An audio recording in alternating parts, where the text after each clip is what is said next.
पलूस तालुक्यातील माळवाडी येथे माजी मंत्री डॉक्टर पतंगरावजी कदम यांच्या हस्ते विविध विकास कामांचा शुभारंभ करण्यात आला।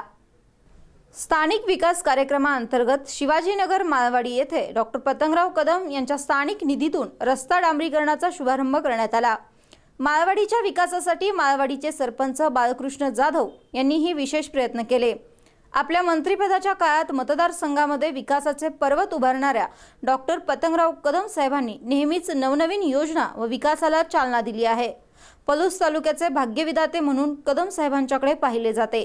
माळवाडी येथील रस्ता शुभारंभ प्रसंगी महेंद्र अप्पा लाड, माजी सभापती विजय भाऊ कांबळे, सरपंच बाळकृष्ण जाधव, सहदेव कदम, संग्रामदादा पाटील, शाखा अभियंता मादी, बांधकाम विभाग उपअभियंता पाटील, संताजी जाधव, गजानन मोहिते आदींसह ग्रामस्थ मोठ्या संख्येने उपस्थित होते।